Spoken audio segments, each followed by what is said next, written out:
Hey everyone, welcome back to Max and Mia podcast. I'm Max. And I'm Mia. This is the podcast where we talk about real stuff in English that hopefully helps you learn while you listen. Before we get started, if you're enjoying the show, it'd mean a lot if you could leave us a like or subscribe.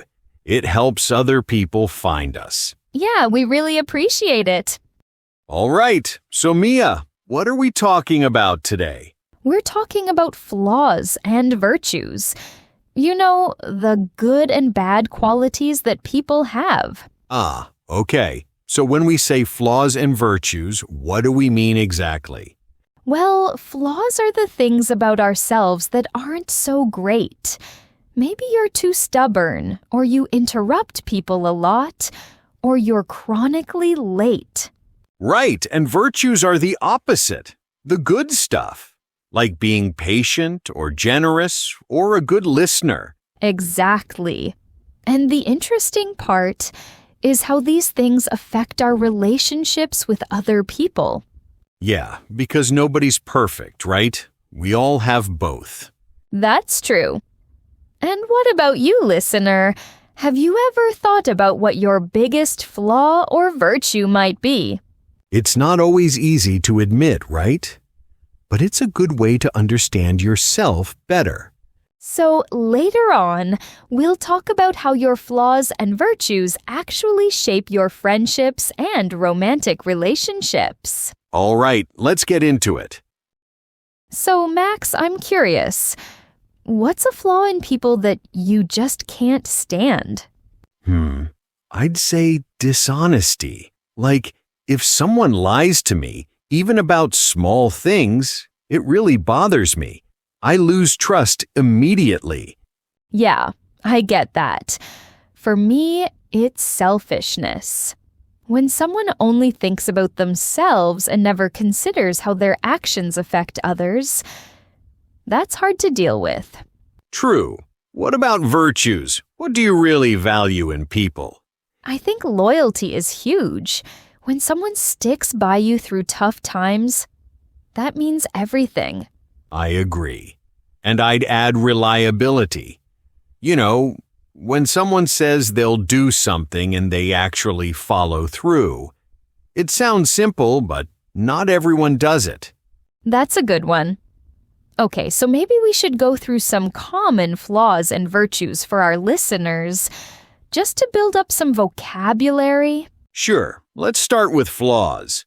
There's arrogance. That's when someone thinks they're better than everyone else. Right. Arrogant people have this attitude like they know everything. Then there's impatience, when you can't wait for things and get frustrated easily.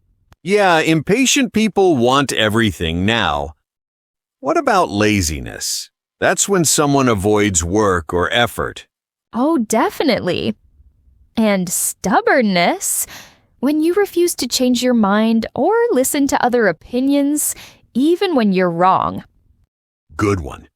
There's also jealousy, feeling envious or threatened when someone else has something you want, or when they succeed. And rudeness, just being disrespectful or impolite to others without caring how it makes them feel. All right. Now, let's talk about virtues. Let's start with generosity. When someone is willing to give their time, money, or help without expecting anything in return. I love that one. Then there's patience, the ability to stay calm and wait without getting frustrated. Right. What about humility? That's when someone doesn't brag about their achievements and stays modest. Yes, humble people don't need to show off. There's also empathy, the ability to understand and share someone else's feelings. That's an important one. And kindness, just treating people with warmth and consideration. For sure. Oh, and honesty, telling the truth and being genuine with people. Definitely. Last one I'll mention is determination. When someone doesn't give up and keeps pushing toward their goals, even when things get difficult.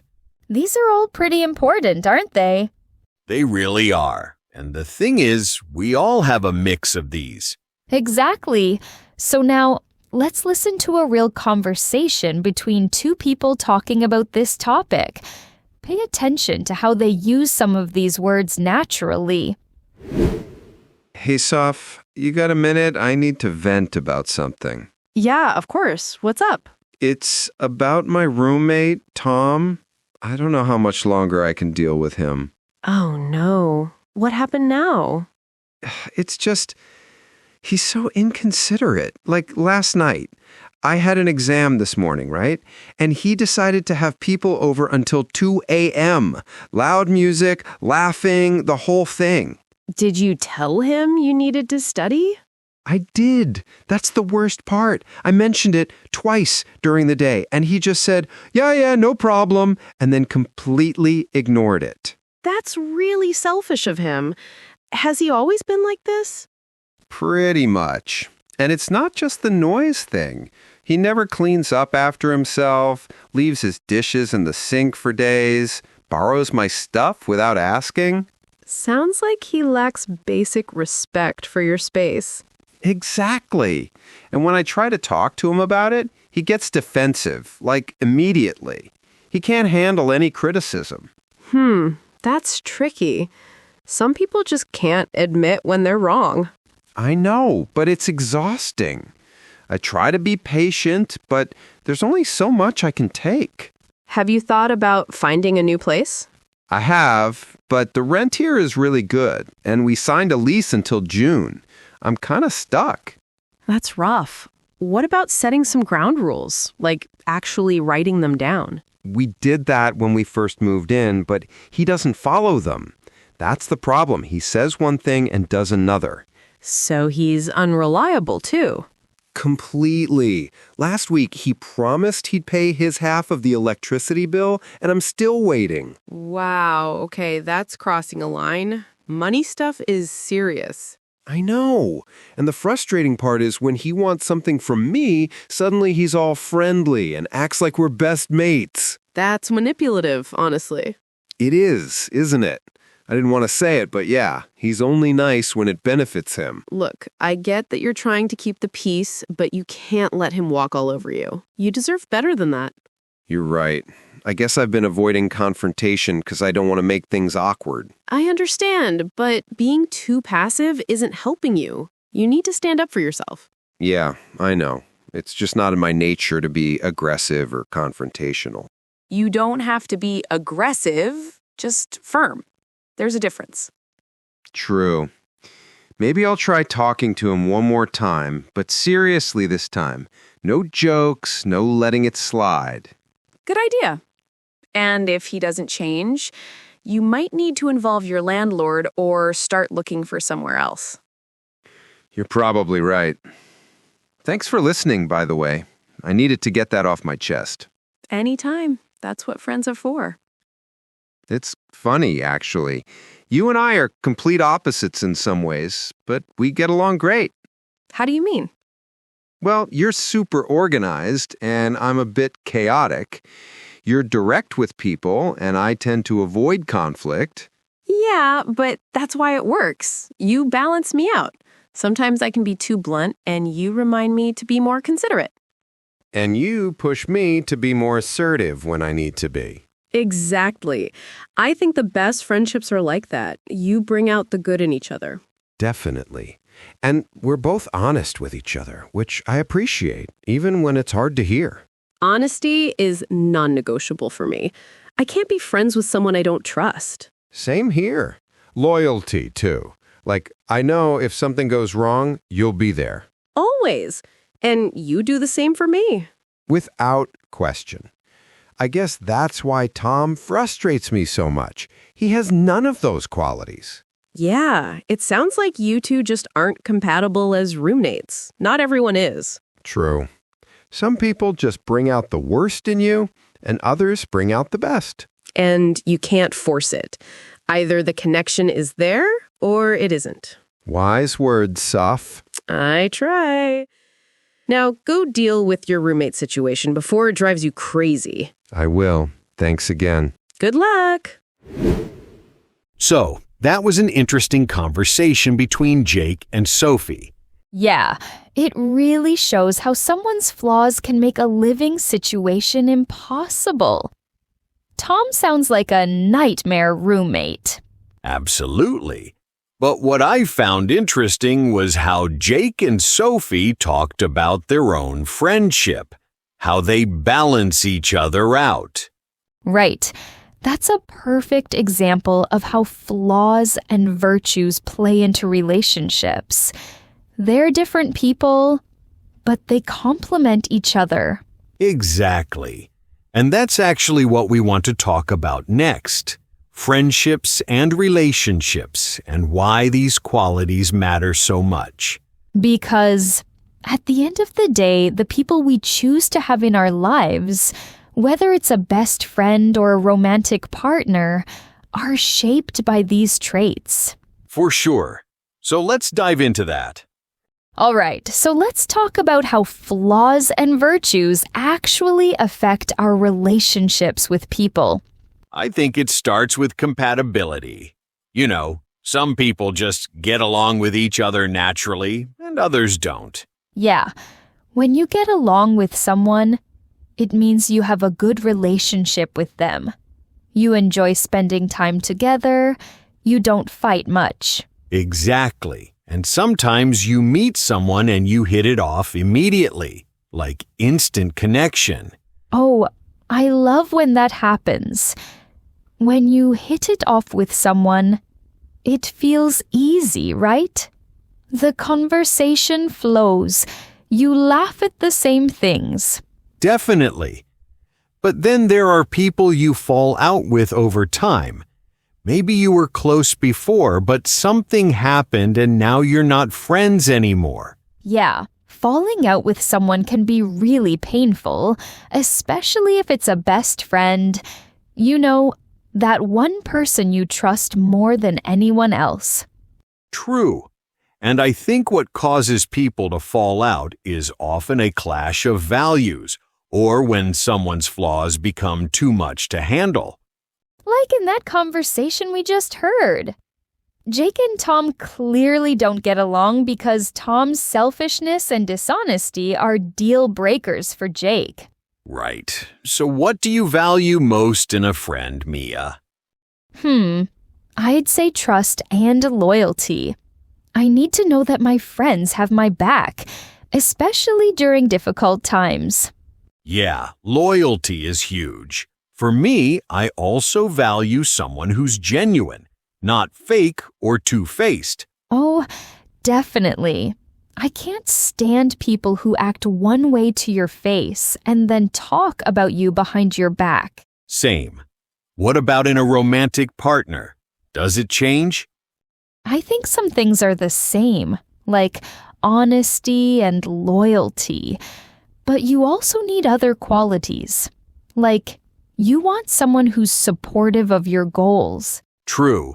And communication is massive in a relationship.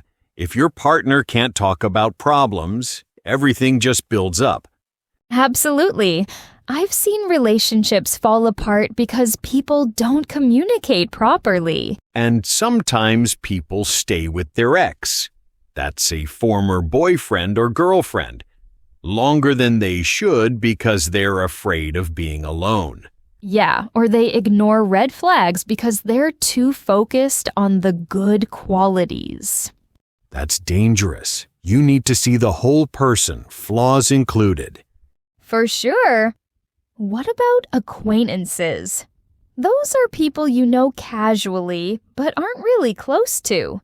With acquaintances, I think you're more tolerant of flaws because you're not spending that much time with them. True. Like if an acquaintance is a bit arrogant, you can just smile and move on. But if your partner is arrogant, that's a daily problem. Exactly. The closer someone is to you, the more their flaws affect you. And the more their virtues matter too. Like your partner's kindness or generosity becomes really important in a relationship. Definitely. I think At the end of the day, it's about finding someone whose flaws you can live with and whose virtues you truly appreciate. Well said. And understanding your own flaws helps too, right? Because nobody's perfect. Absolutely. Self-awareness is key. You know what, Max? We've been using a lot of useful expressions during this conversation, and I think it'd be helpful to go over some idioms related to relationships and personality. Good idea. Let's start with one we mentioned earlier, to get along with someone. This means you have a good relationship with them. You're compatible. Right, like, I really get along with my coworkers, or do you get along with your neighbors? Exactly. Now the opposite of that would be to fall out with someone when you stop being friends, usually because of an argument or disagreement. Yeah, like, I fell out with my best friend over money, or they fell out with each other years ago and haven't spoken since. Another good one is to see eye to eye with someone. This means you agree with them or share the same opinion. So if you and your friend see eye to eye on politics, it means you have similar views. Right. And you can also use it in the negative. We don't see eye to eye on everything, but we respect each other's opinions. That's a mature way to handle disagreements. What about when someone gets angry? There's a great expression for that. To lose your temper. It means to suddenly become very angry and maybe even yell or say things you don't mean. Yeah, like, he lost his temper when he found out someone scratched his car, or try not to lose your temper during the meeting, even if they disagree with you. Good examples. These expressions come up all the time in everyday conversation, so they're really useful to know. Definitely. And they sound much more natural than just saying, get angry or stop being friends. Exactly. So before we wrap up, I think it's worth remembering that everyone has flaws and virtues. Yeah, and the key is finding people who accept your flaws and appreciate your virtues, and doing the same for them. Right. No relationship is perfect. Whether it's a friendship or something romantic, it's about balance and understanding. And being honest with yourself, too. If you recognize your own flaws, you can work on them, or at least be aware of how they affect others. Absolutely. Self-awareness makes you a better friend, a better partner, just a better person overall. You know what I've learned over the years? Sometimes the flaws that bother us most in other people are actually reflections of things we don't like about ourselves. That's really insightful. Like when someone's stubbornness drives you crazy, maybe it's because you're stubborn too and you recognize it. Exactly. And on the flip side, the virtues we admire most are often the ones we wish we had more of. True. I think that's why we're drawn to certain people. They have qualities we value or want to develop in ourselves. Right? And the best relationships, whether friendships or romantic ones, are the ones where both people are willing to grow and adapt. Yeah, because no one stays the same forever. We're all constantly changing, hopefully for the better. And that requires patience and understanding from the people around us. For sure. I guess the main takeaway is this. Don't expect perfection from anyone, including yourself. Focus on building connections with people who bring out the best in you. And who stick around even when you're at your worst. Exactly. Those are the relationships worth keeping. All right. That's it for today's episode. We hope you found this conversation useful and that you learned some new vocabulary along the way. If you enjoyed the show, Please leave us a like and subscribe so you don't miss future episodes. And feel free to leave a comment telling us what flaws and virtues you value most in your friends or partners. We'd love to hear from you. Thanks so much for listening. We'll see you in the next one. Take care. Bye, everyone.